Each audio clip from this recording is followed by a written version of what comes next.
Tal como lo hemos conversado con algunos amigos y amigas, voy a empezar el día de hoy con una serie de videos en donde me permitiré compartir y también obtener de ustedes retroalimentación en relación a temas específicos, prácticos y que normalmente no son abordados en conferencias, en seminarios o en talleres. Y quisiera empezar el día de hoy abordando el tema de la ley de lo contencioso administrativo. Esta ley, a pesar de que es muy pequeña, reviste de mucha complejidad en la práctica de la administración pública guatemalteca, derivado que es la norma que en esencia regula la conducta de los órganos del Estado en relación a los asuntos administrativos que les son encomendados. En este sentido, por experiencia, he observado en diversas instituciones en las que me he permitido compartir que se torna muy complejo tanto para los ciudadanos, los usuarios, como para las mismas instituciones. Aún dentro de las mismas instituciones, en las áreas profesionales hay diversidad de criterios y diversidad de interpretaciones, pero al final la ley es una, y sobre todo la ley es de observancia general, porque esa es una norma de orden público. En consecuencia, no puede sujetarse al criterio o a los pensamientos o sentimientos de los órganos administrativos y de los funcionarios o servidores públicos. No hay que olvidar que para los funcionarios y empleados públicos el principio de juridicidad es el que regula el actuar de estos funcionarios. En consecuencia, deben estar sujetos a la ley. Por experiencia quiero compartirles que hay muchas instituciones en donde cuando uno conversa con funcionarios o servidores, ellos siempre le plantean a uno que ellos han resuelto determinado asunto porque es la costumbre en la institución y así se ha resuelto siempre. Sin embargo, en la administración pública la costumbre no opera como en otras ramas del derecho. En la costumbre no, porque en la administración pública está sujeta a la ley, y si un órgano ha realizado acciones que no están sustentadas en una norma, entonces el actuar es ilegal, porque la costumbre no debe operarse en los órganos de la administración pública. ¿Por qué se torna entonces esta norma tan compleja? Bueno, lo primero que tenemos que ubicar, y yo creo por mi experiencia que es parte de lo que se nos hace difícil en la práctica, es que debemos tener bien claros que la ley de lo contencioso administrativo desarrolla tres grandes aspectos. Son tres grandes aspectos sobre los que regula. El primero es el derecho de petición. Bueno, es decir, la facultad que tienen todos los ciudadanos y los habitantes de acudir a un órgano administrativo, formular una petición, es decir, una gestión. Quieren que se les autorice una licencia de construcción, quieren que se les conceda un permiso para circular, una licencia de operar transporte, una radiofrecuencia, etc. Alguna solicitud de ese tipo. Entonces, el primer aspecto que regula la ley es el que se relaciona a cómo los órganos van a resolver las peticiones que se les formulen. Definitivamente aquí pues no hay conflicto, inicialmente no hay ninguna litis, toda vez que estamos solo en la fase donde el órgano deberá resolver lo que en su momento un ciudadano, un habitante de este país, le solicita. El segundo componente que contiene esta ley es el que se deriva de que al resolverse la petición, si en caso la solicitud no fuera conforme los intereses del ciudadano, entonces regula la fase de las impugnaciones administrativas a través de los recursos de revocatoria y reposición como únicos recursos que proceden contra las resoluciones definitivas de la administración pública. En ese concepto, estos dos recursos pues son los que deberán plantearse dentro del órgano administrativo para plantear la inconformidad en relación a cómo se resolvió la petición. Resueltos los recursos administrativos, si aún así la resolución que se haya dictado no es favorable a los intereses del habitante, del ciudadano, entonces ahora la ley contempla el tercer aspecto fundamental, que es el proceso contencioso administrativo, en donde ya estamos hablando de acudir ante un órgano jurisdiccional a iniciar un proceso. Definitivamente ya este proceso tiene una combinación o una integración de procedimientos entre la ley de lo contencioso administrativo con otras normas de carácter procesal, como la ley del organismo judicial y el Código Procesal Civil. Bueno, entremos entonces de lleno a la ley de lo contencioso. Vamos a abordar como lo decía en este primer video, una de las tres componentes. En este caso es el derecho de petición. Este derecho esencialmente se deriva de una garantía constitucional establecida en el artículo 28 de la Constitución. Tiene la connotación de ser un derecho humano en consecuencia, y es el que le va a permitir a todo habitante de este país formular peticiones ante la administración pública. Este derecho constitucional, entonces, tenemos que desglosarlo de alguna manera para ir resolviendo las dificultades que pueda presentar. Quisiera hacer una breve pausa en el sentido de señalar que también la Constitución regula otro derecho de petición, que es el derecho de petición en materia política, de conformidad con el artículo 137 constitucional y 248 constitucional. No voy a abordar específicamente este derecho, derivado que este es desarrollado a través de la ley electoral y de partidos políticos. Por eso quería hacer esta breve pausa en relación al derecho de petición en materia política. Regresando entonces al derecho de petición en materia general o materia administrativa, que se deriva del artículo 28, debemos observar que según la norma, ¿quién puede pedir? Bueno, podrán pedir en todo caso los habitantes de este país. Observemos que la categoría habitante es la categoría más amplia en cuanto al ámbito de aplicación de la norma. En consecuencia, podemos afirmar que al establecer que son los habitantes, podemos señalar que no importa la edad para formular peticiones, no importa el estatus migratorio de las personas que se encuentran en el país, y tampoco el origen o de dónde se deriven los ciudadanos o los habitantes. Entonces, toda persona podrá formular peticiones ante la autoridad en materia general. Ahora, también se puede pedir en forma colectiva. En este caso, en forma colectiva, estaríamos hablando a través o como parte de asociaciones, organizaciones, sociedades, etc.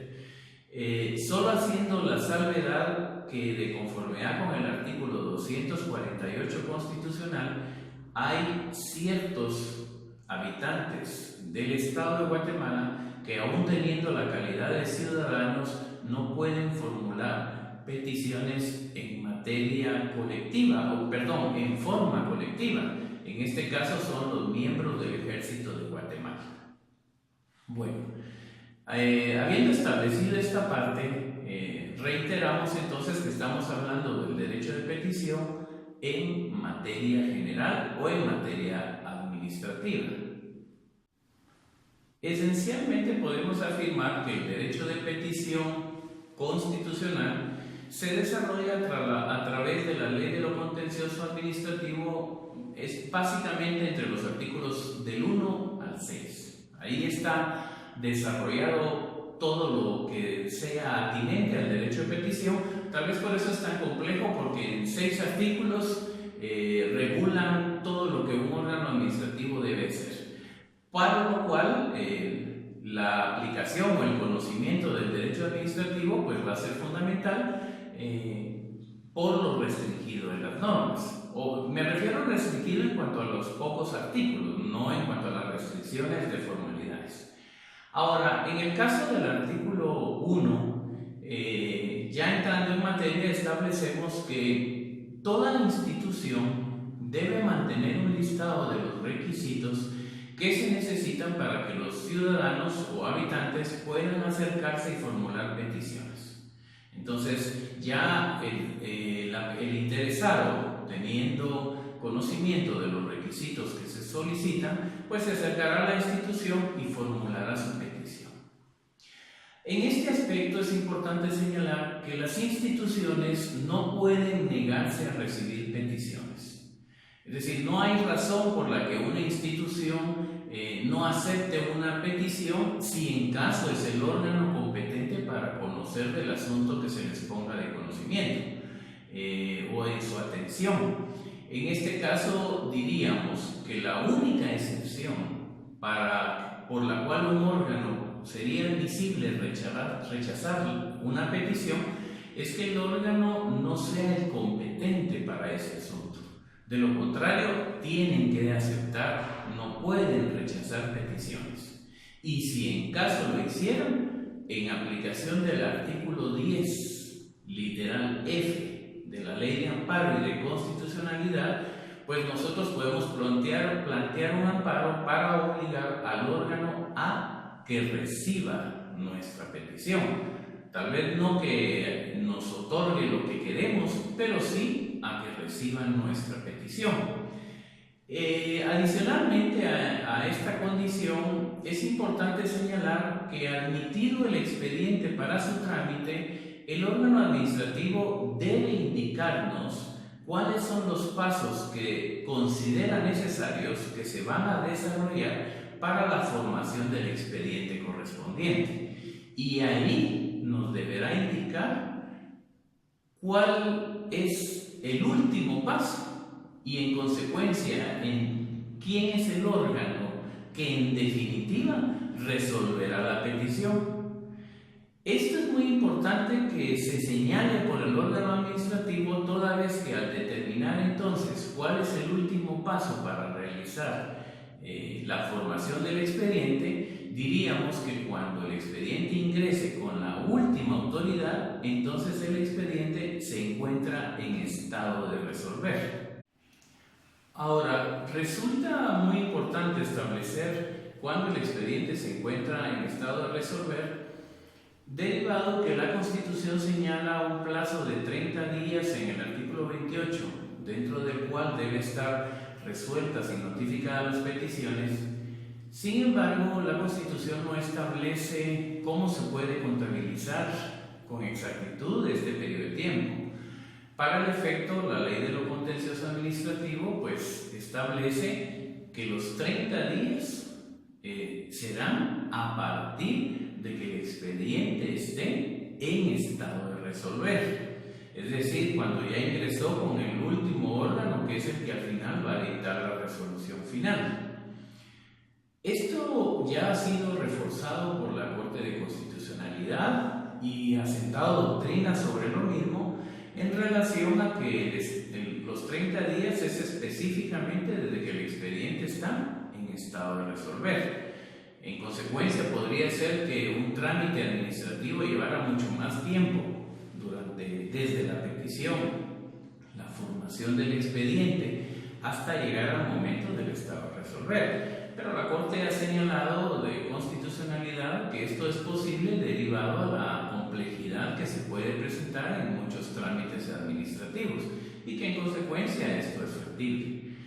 Pero también en este aspecto la Corte ha señalado claramente que también debe tomarse en cuenta que hay trámites o gestiones que no requieren mayor complejidad y que no tienen mayor complicación, y que en este sentido es obligación de los órganos administrativos resolver en el menor tiempo posible. Si en caso un órgano administrativo en asuntos sencillos y de poca complejidad retrasa la resolución del expediente, entonces estaría violando los derechos del solicitante, que no habría justificación para prolongar en el tiempo un asunto de poca complejidad. Ahora, en este aspecto es importante señalar que yo he sostenido el criterio de que aquí sí necesitamos una resolución, es decir, vencido el plazo de los 30 días sin que el órgano dicte su resolución final, entonces nosotros no podríamos acudir a los recursos de revocatoria y reposición, derivado que nosotros necesitamos una resolución que afecte los intereses del ciudadano o del habitante.